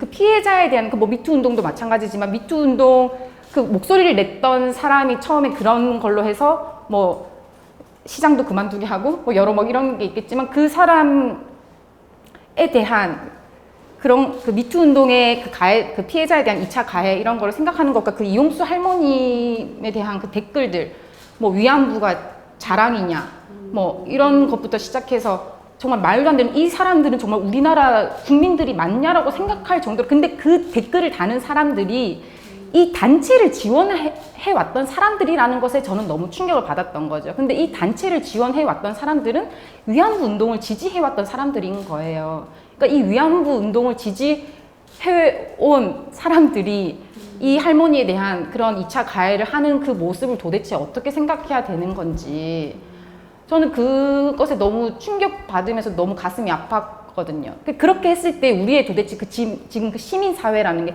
당연히 우리는 이제는 국가 대 국가, 민족 대 민족이 아니라 우리 시민사회가 만나야 되고 시민사회가 연대해야 되고 전 세계적으로 연대해야 된다고 생각하는데 그 시민사회가 이런 식으로 정말 너무나도 극단적으로 이렇게 분열이 됐을 때 도대체 이걸로서 어떻게 풀어가야 되는가에 대한 너무 그런 답답함과 갈증이 있습니다. 그러니까 저는 생각할 때 이제 작년에도 우리가 한바탕 나라가 네. 난리 났었잖아요. 우리 일명 조국 사태라고 그래서 난 이번에 요거에 대해서 이게 또 그런 식으로 가면 어떡하나 내심 굉장히 걱정이 많이 돼 있어요. 그래서 사실 이걸 보면서 답답함 이런 거 그리고 이제 김범 선생님 얘기했던 그런 방식에서 보면 위안부 운동은 계속되어야 된다고 하면서 누구를 할머니를 비판하면 위안부 운동 계속 될 수 있을지 또 꼭 정의원만이 아니더라도 이 단체를 막 비판한다고 해서 될 수 있을지 사실 그런 점에서 우리가 가야 될 걸 분명히 잘해야 된다고 생각하는데 그런 의미에서 저는 진영 논리가 백해무익이다 이런 생각을 하는 거예요. 저는 그래서 보면서 할머니에 대한 비난 당장 그만두라고 응? 뭐하는 그러니까 이제 많은 사람들이 할머니를 비난할 때 보면 할머니가 발언한 것들이 이렇게 전체적으로 이렇게 잘 쉽게 익히지 않는 사람, 일반적으로 익히지 않을 수 있어요. 몇 가지 이렇게 있어서 그러다 보니까 뭐 그럴 수 있고 그런데 이 비난의 정도가 좀 심하다는 정도. 과연 이게 이 피해자 운동에 대한 애정이 있는 비난인가? 어? 네, 저도 상처받은 부분이 있어서. 근데 이제 그런 의미에서 과연 피해자에서 얼만큼 공감을 하고 있는가에 대한 문제인데요. 그러니까 이 공감도 잘못하면 이런 거죠. 나에게 필요한 공감만 하는 거죠. 어? 나한테 필요한 공감, 필요한 부분만큼만 공감할 수 있다고 생각하고. 그래서 저는 이번 이런 걸 보면서 느끼는 거는 이거예요. 지난번 나눔의 집에 그 어느 활동가가 이 얘기를 하더라고요. 저 그 인터뷰를 보고 했는데 왜 할머니들은 언제나 씩씩하게 나가서 손을 불고 들면서 일본 정부를 규탄만 해야 되냐? 어? 왜 그렇게 규탄만 해야 되냐? 왜 그러니까 그런 식으로 왜 이렇게 그렇게 피해자들 이렇게 규정하냐? 어떤 하나의 그 스테레오타입으로 규정하냐? 이제 그런 얘기를 하는 걸 보면서 피해자에 대한 공감의 부분을 좀 더 깊게 우리가 성숙하게 가야 되지 않을까 이런 생각도 들고요. 그리고 피해자를 공감하는 일은 피해자를 이 운동을 더 확산하는 일이라고 생각하거든요. 근데 지금 이번에 이런 상황을 보면서 양분되면서 막 이렇게 비난하는 상황을 보면서 아직 우리 사회가 피해자 이 문제를 정말로 공감하고 있냐의 문제를 나는 퀘스천을 달고 싶어요. 정말 공감하고 있냐. 이제 그런 거여서 이제 그런 차원에서는 어떤 당위가 공감을 만들진 않기 때문에 이제 이런 차원에서 좀 우리가 다시 좀 살펴봐야 된다. 운동독 대의를 누가 몰아싸면 아무도 없어요. 당연히 다. 함께 하려고 하는 건 당연한데 거기에 이런 부분을 우리가 그거를 받아들이지 못하고 어떻게 운동적 대의에 할 수 있냐. 그럼 우리는 운동에 필요한 사람만 또 뽑아서 운동에 대의에 함께 할 건가요? 그건 또 아니잖아요. 좀 그런 차원에서 고민을 더 해봐야 된다. 저는 이제 아까 그 선생님께서 그 페미니즘 운동의 여성 운동에 대한 어떤 그 뭔가 이 공격이 배후에 큰 차원에서 있을 수 있다 이런 얘기를 하셨는데 저는 좀 제 관점에서는 오히려 그런 차원에서 보면 반대의 얘기를 좀 드리고 싶기도 한 것이 지금 이런 아까 그 조국 관련한 얘기도 하셨지만 이런 일도 그렇고 이 한국 사회운동의 전체적인 관점에서 보면 한 시대의 소수자 위치에 있었던 일종의 저항 운동들이 이제는 시대가 변화하면서 적어도 형식적 민주주의가 이루어지면서 몇 번의 정권 교체가 이루어지면서 저항 운동을 했던 사람들이 더 이상 사실 소수자 위치에 이제는 있지 않다고 생각하거든요. 옛날하고 포지션이 다르고 또 그 저항 운동을 했던 사람들이 사실은 지금 사회에 어떻게 보면 권력적인 위치 안에서 정부를 지금 다 주도하고 있는 사람들이 되었어요, 상당히.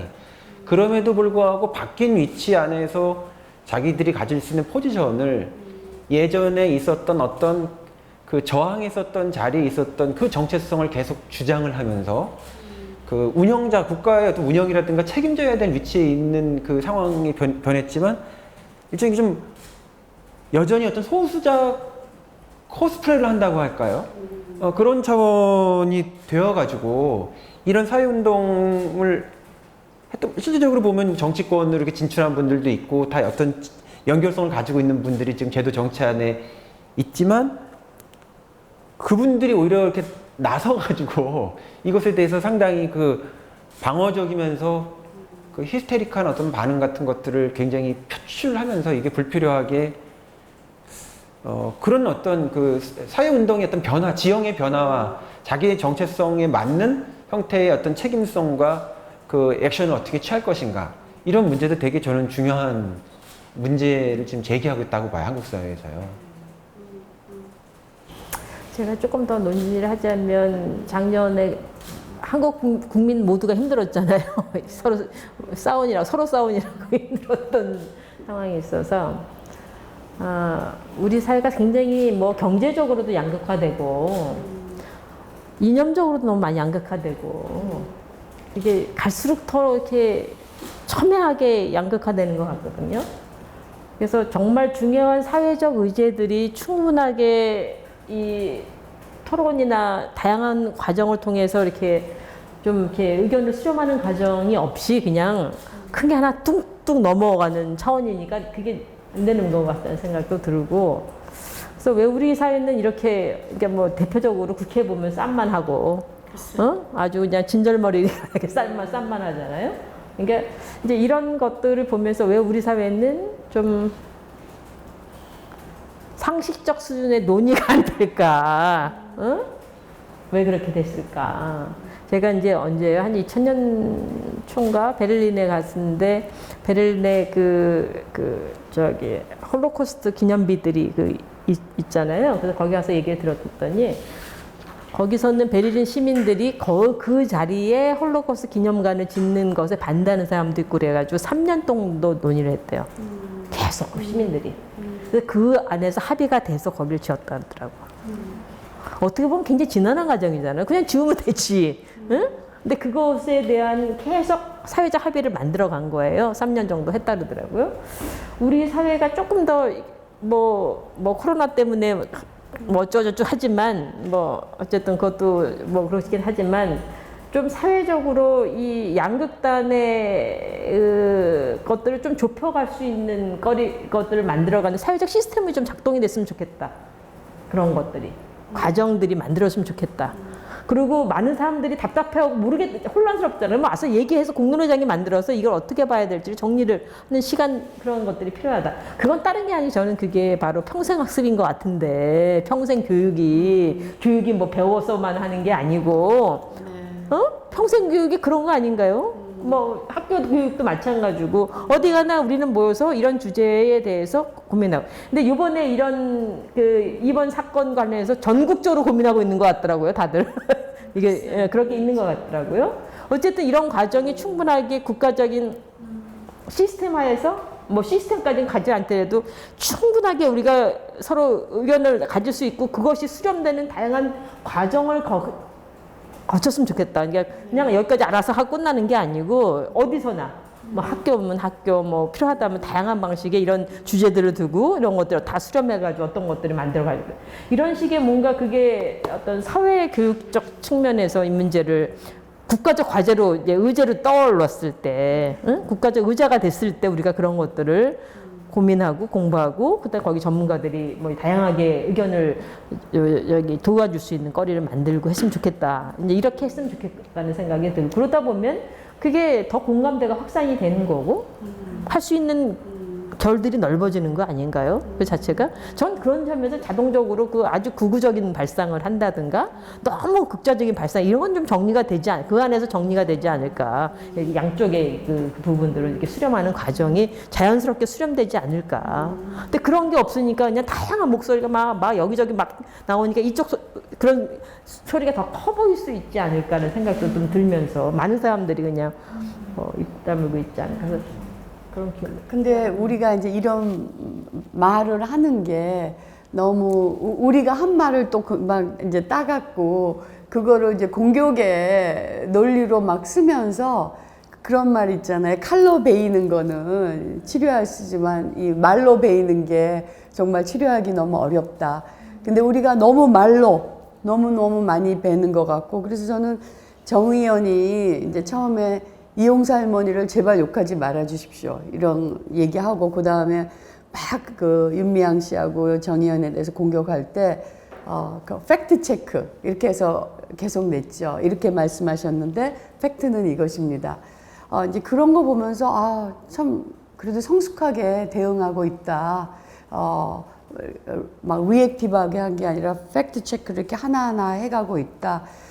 그러면은, 참, 좋게 보았어요. 그리고 저는 또 이 윤미향 한 사람에 대해서 막 그 사람의 신상을 다 파면서 뭐 유학가에 있는 딸이 뭐 무슨 돈을 어떻게 해서 기숙사비를 내느니 이런 식으로 막 한 사람을 마녀 사냥하듯이 몰고 가는 좀 이런 거 우리가 좀 지양해야 되지 않을까. 이거를 개인에 대한 공격보다는 선생님 말씀하신 것처럼 우리 기본적인 입장에 대해서 좀 공론할 수 있는 그런 그런 장이 우리 한국 사회에서는 어디일까? 언론은 아닌 것 같아요. 그래서 저희가 이런 장 같은 거, 이런 장을, 언론에서도 그걸 안 하시는데 여기에 오신 것 같고요. 근데 좋은 말씀인데 참 우리가 어려운 게 어떤 얘기를 하더라도 이 소셜 트러스트가 굉장히 떨어져 있는 사회에서는 어떤 제도도 백해무익이에요. 그것에 대한 뭐 이래서 불신하고 저래서 불신하고 결국은 그 현상 유지가 계속 도돌이표로 반복이 되는 그런 좀 어려움이 사실 있는 것 같고요.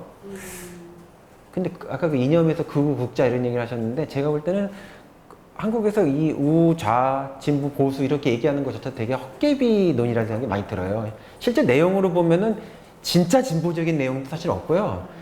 진짜 무슨 그런 것도 없어요. 이건 어떻게 보면 그 태도와 품성과 컬처에서 비롯되는 어떤 것이지 내용에 무슨 정말 우익이냐 좌익이냐 이런 것도 없기 때문에 저는 되게 실체가 없는 소모가 오히려 벌어진다고 봐요. 진짜 어떤 체제, 어떤 그 시스템의 도입을 가지고 진짜 얘기를 한다고 한다면 저는 이게 어떤 발전 과정이 될 텐데 내용도 없는 논의가 너무 많다는 생각이 좀 들고요. 저는 뭐 교육학도 특히 또 평생교육도 일본에서 사회교육을 공부했던 입장에서 이렇게 마지막에 또 어쨌든 결론을 선생님께서 아니 시간상 네 이렇게 그런 시민의 교육도 이렇게 그런 네 민주시민 교육도 그런 비판적 교육의 이런 또 그런 결론을 또 이렇게 맺어주시는 거에 대해서 저는 너무나도 네 깊이 공감하고 이 부분을 이제 여기서 이제 시작하는 거죠 앞으로 지금의 이런 것들도 그런 것들이 또 그 이용수 할머님이나 또 이제 그 말씀하셨듯이 이제 교육이 좀 필요하다. 그러니까 실제로 문제를 해결하는 과정에서 시간이 조금 걸리더라도 우리가 일방적으로 외치는 목소리가 아니라 그들과 만나서 대화를 하면서 그들에게 우리의 목소리를 알리고 또 그거에 대해서 또 이렇게 계속해서 그 대화를 해보는 그 시간 그리고 그 미래 세대들이 만나는 그런 시간 없이는 저는 일단 알지를 못하고 일본이 교육을 시키질 않기 때문에 그런 부분이야말로 또 그런 시민사회와 미래 세대 또 그런 서로 간의 만남 또 교육, 대화 이런 장들이 너무나도 중요하고 필요하다라고 생각하고 그 지점부터 이제 같이 출발하는 것이 또 저희들의 과제가 아닌가라고 저는 생각합니다. 그런 것들은 이제 시민사회가 꽤 많이들 하고 있어요. 이게 다양하게 하고 그러니까 전방위적으로 하기는 못하지만 제가 참여했던 아시아평화 역사교 연대가 이게 그 공동의 교과서, 그 다음에 한중일 청소년들의 캠프를 통해서 계속 역사 대회를 하게 만들었던 부분이 이렇게 하다 보면 아이들이 뭐 한국어, 중국어 이런데 이게 다 안 될 수 있잖아요. 몸으로 다 안다고요. 다 몸으로 바디랭귀지를 다 하면서 다 그 애들이 만날 수 있거든요. 그래서 저는 좀 제대로 하려면 우리나라 내부에서도 이런 시민교육 차원에서 이런 주제들이 다양하게 논의돼서 하고, 그 다음에 한국과 일본 사이에 청소년들의 좀 교류 자체가 그냥 뭐 이게 가는 게 아니라 좀 제대로 좀 양국이 좀 시스템을 갖춰서 좀 아주 다양한 차원에서 이게 그 시줄 날주처럼 가서 교육 서로가 만날 수 있는 이게 양국인 건 바뀌어야지만 되는 거기 때문에 그렇게 좀 제대로 좀 해서 가면 좋겠다. 그래서 이런 부분 시민사회가 주축이 돼서 되든지 아니면 국가가 뭐 양국 간에 그 단계에 갈 수 있을지 모르겠지만 그것까지 간다면 참 좋겠다는 생각을 하는 거죠. 결국은 뭐 이 사회가 바뀌려면 미래 세대의 문제가 가장 중요할 것 같고 그렇지 않을까 싶어요. 선생님 또 말씀 좀. 네, 저도 그 아까 독일 얘기하셨지만 독일에서 그 다이얼로그 하우스가 있었어요. 그래서 예를 들면 이제 이런 거죠. 그러니까 그 동독과 서독 사람들이 서로 대화할 수 있게, 아니면 동독 안에서도 그 정보부원이 사람을 그 이제 계속 도청을 해갖고 그 사람들을 밀고를 해서 이제 그 사람이 고문도 당하고, 이제 그런 사람들을 한 10명 정도 같은 하우스에서 한 일주일 동안 먹고 자면서 얘기를 하는데 아주 어려운 이제 사회적 트라우마를 치유하는 방법이죠. 근데 그때 원칙이 심판하거나 뭐 애널라이즈 하거나 이런 거 하니까 전부 I 스테이트먼트야.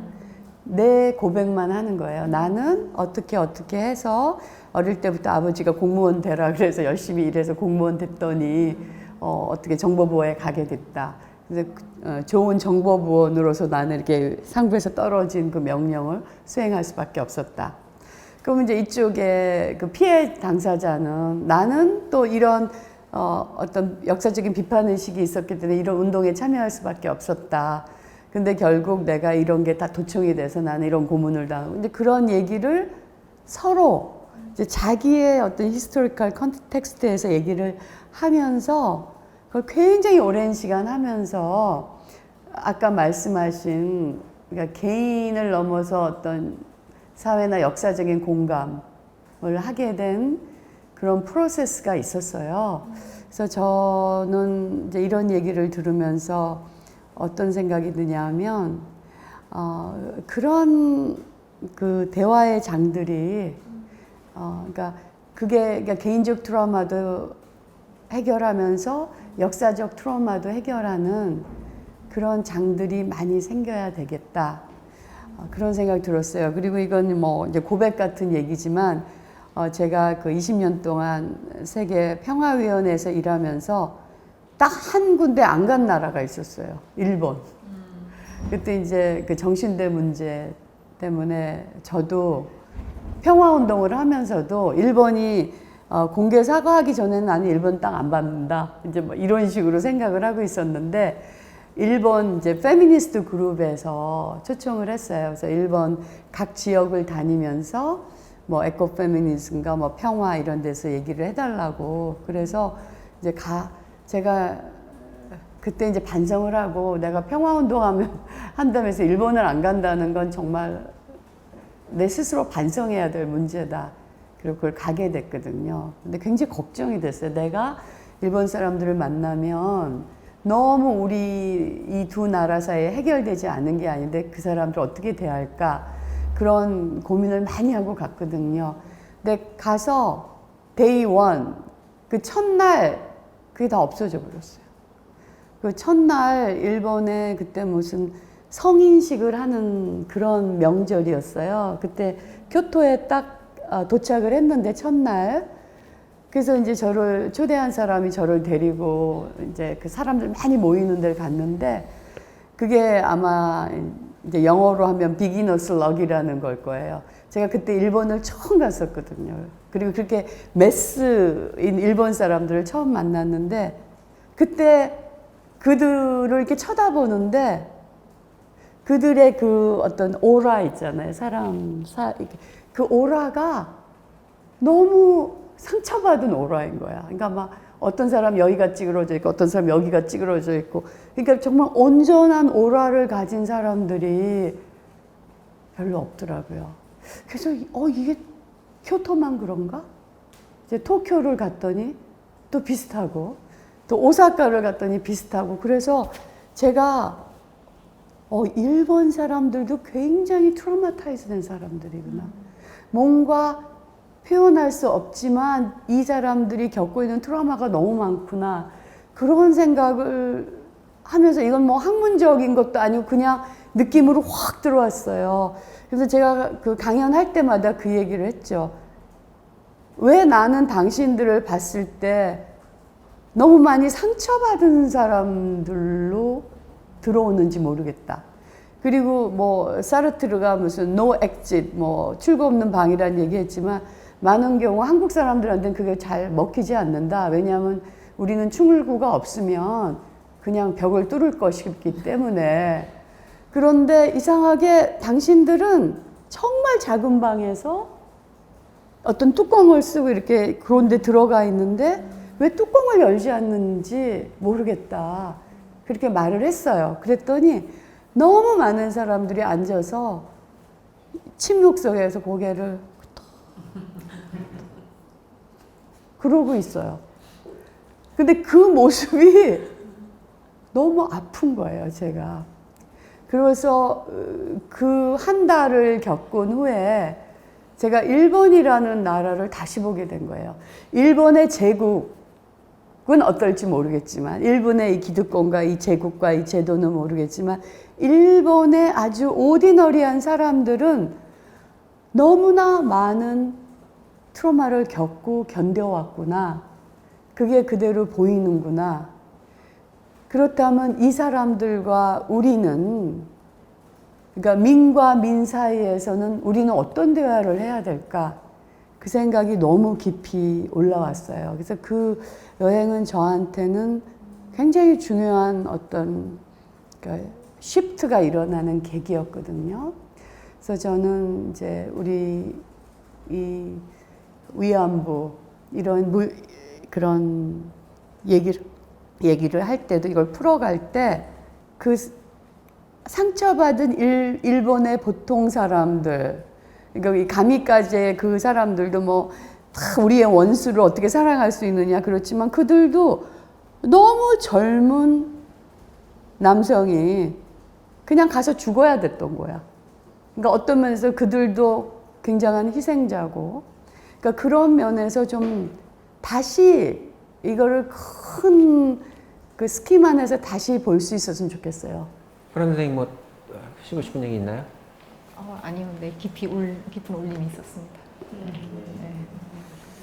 저는 이제 오늘 마지막 정리 말씀인데, 이용삼님 처음에 이렇게 발언하신 다음에 그 페이스북에 이 할머니 말씀을 잘 들어야 된다라는 거에 사실은 제 얘기는요. 아까 누구 뭐 편이라는 건 없어요. 그 말씀을 잘 들어야 된다. 이 말이 가지고 있는 의미에 대해서. 근데 그걸 페이스북에 올린 다음에 토착 외구라는 댓글을 제가 태어나가지고 처음 듣는 정말 어이없는 이런 상황을 토착 외구라고 저한테 그런 거 분노있는 근데 되게 이상한 게 그분이 그 전쟁의 피해자인데 그분의 말씀을 잘 들어야 된다라는 말을 한 사람이 토착 외구가 되고 이런 너무나 정말 괴상한 이런 그런 거를 봤는데 참 그게 많은 거를 좀 생각하게 만들어요. 저는 미국에 가면은 미국에서 배우고 일본에 놀러 가면 일본에서 배워야 된다. 늘 이게 친하게 지내야 된다. 그런 주의를 좀 가지고 있거든요. 말씀하셨던 것처럼 국가에도 여러 정체성이 그 안에 구성되어 있는 정체성이 있고 한 인간에게도 여러 가지 형태의 정체성이 있는데 이 아이덴티티를 하나로 환원해서 대립화시키고 대결화하려고 하는 이런 아까 관성에 대한 말씀하셨는데 어떤 사회운동이라고 하는 거는 굉장히 이런 어떤 대립구도를 통해서 만들어지는 분노를 통해서 그 분노가 물론 때로는 어떤 건강한 분노이기 때문에 촉발시키기도 하지만 결국엔 해결되지 않는 계속 어떤 것을 끝까지 대립하게 만들기 때문에 이런 정체성에 대한 좀 다른 어떤 접근들 이것을 하기 위해서는 아까 교육의 장 얘기하셨는데 교육에 특히 인문교육이라든가 뭐 또 문학이라고 하는 것들도 공부하는 것도 저는 그렇게 훈련받았기 때문에 조금 다르게 보거든요. 제가 이 파티에서 그리스 고전비극 강의를 하잖아요. 기원전 5세기에 쓰여진 그 작품인데 그 아이스킬루스라고 하는 작가가 쓴 페르시아인들이라는 작품이 있는데 이게 그리스의 본토를 침공한 적군의 관점에서 적군을 애도하는 노래예요. 그러니까 그 퍼스펙티브 자체가 완전히 지금 그 자체로 타자성을 보여주는 이런 관점이 기원전 5세기에 이런 텍스트들에도 이미 이렇게 존재하는데 뭐 전쟁을 일으켰지만 그 원자폭탄 떨어진 다음에 엄청나게 많은 일본인들이 죽어 있는데 그런 시각으로 작품을 쓴 한국의 작가는 단 한 명도 없었고 뭐 어쨌든 그러니까 우리 모두 하나의 피해받은 인간이다라는 그런 관점들이 이렇게 우리가 좀 성찰해보고 그런 교육이 이루어지지 않으면 이런 대립이 잘 해소되기 어렵다 이런 생각이 많이 들더라고요. 교육과 함께 또 네, 다시 한 번 더 이 보살 페미니즘의 중요성을 너무나도 깊이 공감을 하면서 그러니까 피해자, 가해자 또 이런 구도가 아니라 지금 뭐 정의연 이 사태도 마찬가지지만 저는 진짜 네, 교수님 말씀 들으면서 이게 서로가 서로를 보듬을 수 있는 관계가 될 수 있게 이건 누가 상처를 받고 누가 당연히 피해자, 가해자는 정확하게 있는 구도에서 아까 말씀하신 것처럼 보통 사람들. 그냥 내가 이 전범 국가에서 태어나서 그거에 대한 원죄를 계속해서 끝까지 가져가야 하는 그 보통 사람들 역시도 어쨌든 그 국가라는 전쟁을 일으킨 국가, 어쨌든 그게 전쟁 책임인 거죠. 그리고 정치의 실패인 거죠.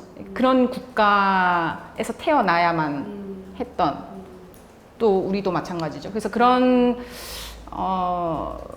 것들의 국가 폭력에 희생된 정말 그 보통 사람들이라는 그런 한 인간과 인간의 그런 만남이라는 부분에 대해서 그 상처를 또 이렇게 바라봐 주시고 발견해 주시고 그거를 이렇게 또 보듬어 주셨던 그런 거에 너무나도 그 보살 페미니즘의 중요성과 이것도 이용수 할머님과 그 정말 윤미향 의원이시죠. 그러니까 그분들도 이게 저는 그 서로가 서로를 보듬어야 되는 게 필요하다라고 생각을 하거든요. 지금 왜 이게 이렇게까지 또 이렇게 되는 부분에 대해서도 너무 마음 아프게 생각하면서, 그러니까 아까도 말씀드렸지만 위안부 운동을 지지하던 분이 그 위안부 피해자를 공격하고 토착 왜구라는 말을 하고 뭐 이렇게 그런 그게 너무나도 이거는 반드시. 그러니까 이제 심리 치유할 때 misplaced anger라는 말이 있어요. 그러니까 잘못 방향 지어진 분노. 근데 우리가 이제 말씀하신 것처럼 이제 토마스 아퀴나스도 그런 말씀하셨어요.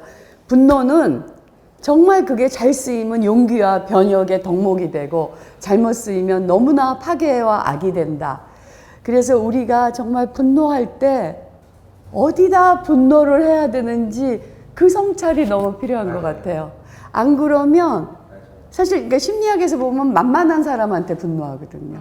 정말 적한데 분노라는 게 아니라 내 다리 뻗을 자리 뭐 보고 다리 뻗는다고 내 분노를 받아줄 것 같은 만만한 사람에게 분노하게 되지, 정말 해결해야 될 그 분노의 대상할 때는 우리가 분노를 안 하는 경우가 많아요. 그래서 이 경우도 우리가 정말 우리가 분노의 대상을 분명히 하고 어디다가 초점을 맞춰야 될, 그러니까 윤미향과 이용수의 싸움이 아니잖아요.